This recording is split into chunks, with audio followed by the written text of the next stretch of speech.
Hey everybody, Gromos here with another War Thunder Simulator battle video. So last week we took a look at the maneuverable plane with a very low wing loading, so I thought this week we go the other direction. This time we take a look at the P-47D Thunderbolt, also a plane that was requested a few times. This time versus the Japanese, as this is what was in their rotation at the time. Of course, the plane will have to be used a bit differently versus German planes than Japanese, so I think about making a second P-47 video in the future showing that matchup as well if there's interest. So let me give you a bit of an overview of the plane before we take a look at a few fights in it. Now, the P-47 is a very powerful plane. Though as a long-range fighter optimized for high-altitude work, it suffers a bit from typical low-altitude scenarios we have in War Thunder, though I would say this is more than countered by the relatively low battle rating of the plane. So let's talk real quick why altitude is a bit of an issue for it. Well, the top straight line speed of a plane is influenced primarily by two things: power or thrust and drag. Weight of course also plays a bit of a role, but more when you climb or dive. Thrust accelerates the plane forward and drag is holding you back.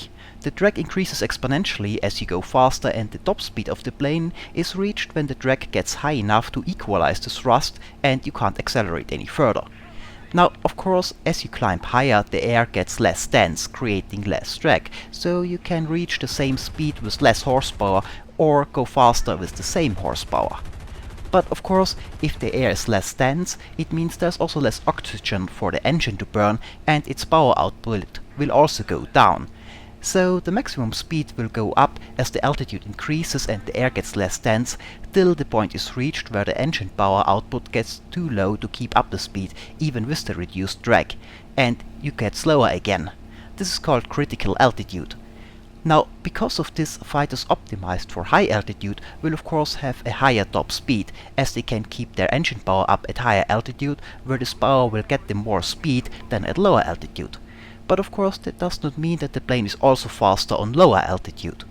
Now, the Thunderbolt of course was designed with good high altitude performance in mind. It has a very powerful radial engine which in War Thunder will put out about 2000 horsepower on military power and 2300 in war emergency power, and it has a sophisticated and huge turbo supercharger in the back to keep this power up at high altitude. This large turbocharger is the main reason why the Thunderbolt looks like it does and is as big as it is. The large turbo and its plumbing simply need a lot of space in the plane. Now, another reason it plays into the size and the weight, as with other American fighters like the P-38 or the Mustang, is its comparably long range. If you take for example the Bf-109 or the Spitfire, they were back in the mid to late 30s developed mostly with defense in mind, with a rather short range. The planes were meant to defend cities from bombers or fly direct cover overground troops from airfields not too far away from the front line, so things like lightweight to achieve a good climb rate were more important than range. Longer-range bomber escorts were not considered a priority for those planes at the time, because, first of all, many at the time still believed that bomber formation could defend themselves with their defensive armament, and actual bomber escorts would be the job of twin-engine multi-crew long-range fighters like the Bf-110, which did not go so well. Now, the Thunderbolt on the other hand, of course, was designed right from the start with a more offensive mission in mind. Not a short-range interceptor, but a plane that could carry out long-range escort or strike missions. But of course, if you want more range, that means you require more fuel, which means the plane has to be larger to fit extra tanks, which also makes the plane a bit heavier. Now, because the Thunderbolt is so big and has a large radial engine in front, it does create a lot of drag. That's not such a big deal at very high altitude where the drag is reduced because of the less dense air, but at lower altitude that has of course a bigger effect on the plane's top speed.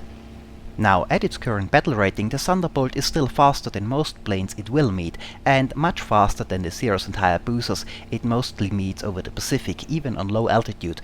But the speed difference is not as big down low than it is with other planes on similar battle rating like the P-63 for example. And thanks to the plane's weight, the climb rate and acceleration of the Thunderbolt is not particularly great either. Now, as I have said at the beginning, the Thunderbolt is still a powerful plane, but it needs to be flown with a bit of discipline. You need to keep your energy up, since it will take you a while to regain it if you lose it all. Of course, that is something that is true for all fighters to a certain degree, but especially important in this case thanks to the low rate of climb and mediocre acceleration in a straight line. Best is of course to be high and fast, but you won't always be able to have both. After all, your targets will often be on lower altitude, so you have to go down there to attack them. But if you are low, you want to be fast, and if you slow down, for example when zooming back up after an attack, you want to have the altitude to dive away if someone attacks you. But in general, you want to keep maneuvering to a minimum. Wherever you are, flying level, diving or zoom climbing, you want to fly in a straight line as much as you can. If you get jumped by Zero or a Hayabusa while low and slow, your options are extremely limited.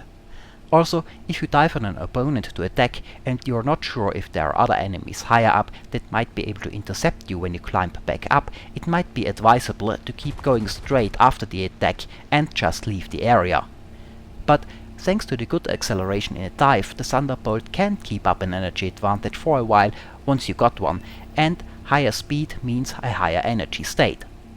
All of this means of course that sometimes you need a bit of patience and break off an attack to conserve energy. Well then, let's take a look at the battle in the Thunderbolt. Here we are on the Palau map. As I approach the main island, I can see a few planes overweight maneuvering and fighting it seems, and I move there to see what I can do.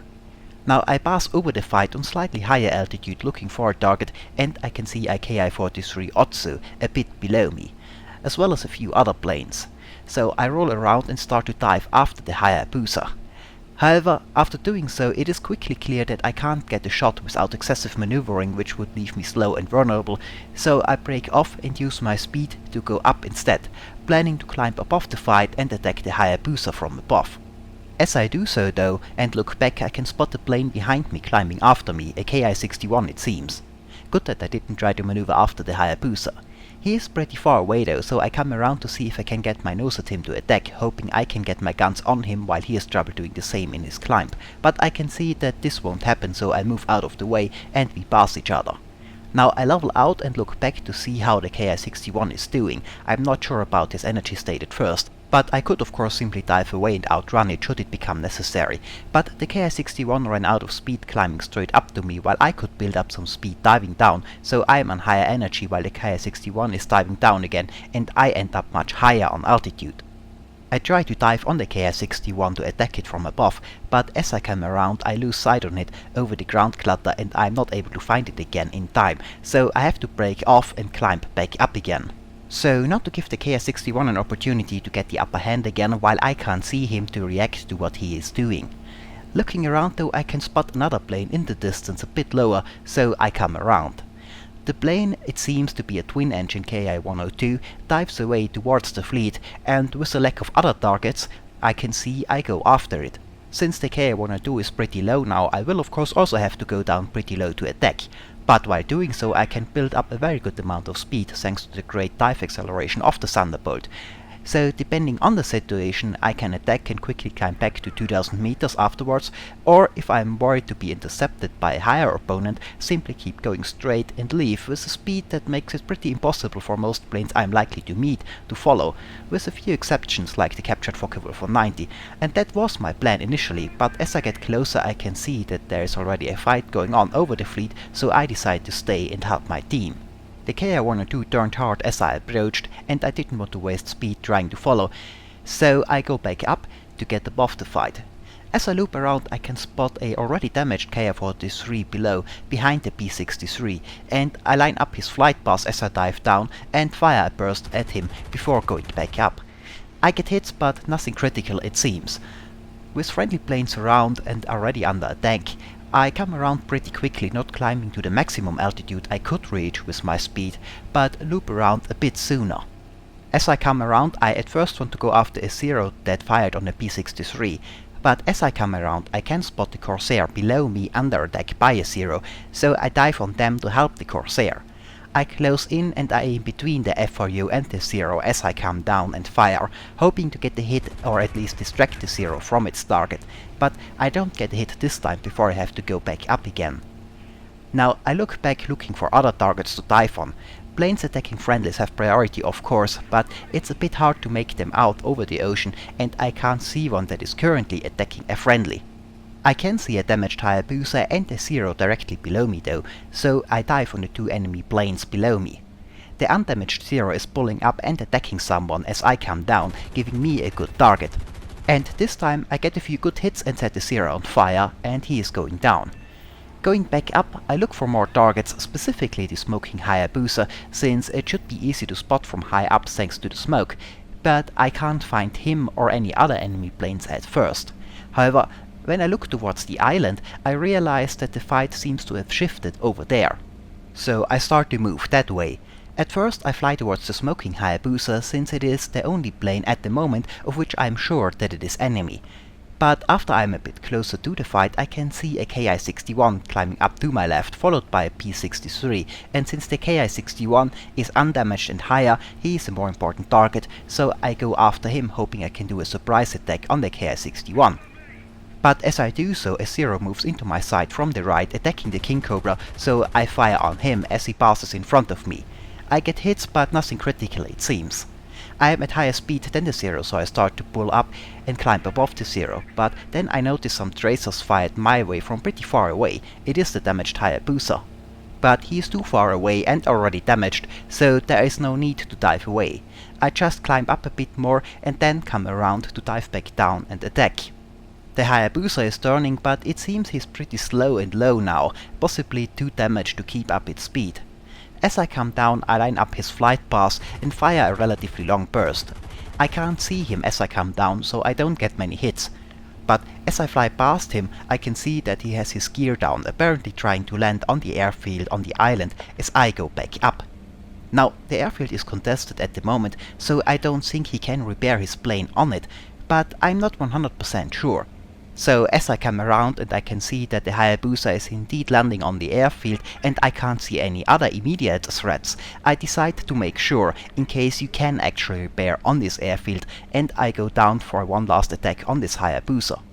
So after this attack makes sure the Hayabusa won't come back, I go back up and look around searching for enemy planes, and looking behind me I can spot a few planes on the coast of the island, so I fly that way. I can see typical orange tracers from Japanese guns, so there is a fight going on and at least one friendly plane is under attack and in trouble. I'm a bit slow from the climb, but on sufficient altitude, and it seems the planes are mostly on lower altitude, so I can build up a bit of speed in a slight dive while flying towards them. And with friendly planes already under attack, I don't want to waste much time trying to climb more. As I get closer, I can see a Thunderbolt climbing up and then turning around to my left in front of me, followed by a Hayabusa. So I go after the two, and two P-36 seem to do the same thing. Now the Thunderbolt turns hard to the right, and I aim and fire between him and the Hayabusa, hoping to get a hit and distract the Hayabusa from the chuck. I do get a hit before I have to go back up, but not enough to get the Hayabusa off the chuck's tail in time, and the Thunderbolt goes down. But one of the Cobras finishes off the Hayabusa shortly after. I go back up and as always look around for another target as I loop around, and I can suddenly see a few yellow tracers all the way on the deck, Japanese machine gun tracers, so there's another plane under attack and I dive down to assist. With the Thunderbolt's great dive acceleration I can close in on them pretty quickly. The friendly plane turns out to be another Thunderbolt, followed by a Zero. Luckily for the Thunderbolt, the Zero seems to be out of cannon ammo, and you need lots of hits from the 7.7mm machine guns to take down the chuck. I line up the Zero as I close in and fire a burst, which sets the Zero on fire, and it is going down while I go back up. Now, as I look back around towards the island, it does not take long till I can see more orange tracers, so there's another enemy plane around there somewhere. As I come around, I can get a closer look at it, and it turns out to be another twin-engined 102 heavy fighter. The 102 is on lower altitude, and as I close in, is turning and coming my way and passing below me. But I don't have a good angle to attack, so instead I pull up and go in a bit of a high yo-yo turn to turn around while gaining some altitude, and then dive on the Ki-102 as I come down on the other side. However, I'm not the only one who saw the 102, and a Corsair comes in and attacks the Ki-102, hitting it and taking part of its wing off, so the 102 goes down. Now that was the last enemy plane in this area it seems, but not the last in the game, so I leave this area for a bit and climb while looking for more enemy planes elsewhere. And eventually I find them already engaged over the island again. I dive on a Zero, which is again finished off by the Corsair before I can get there though.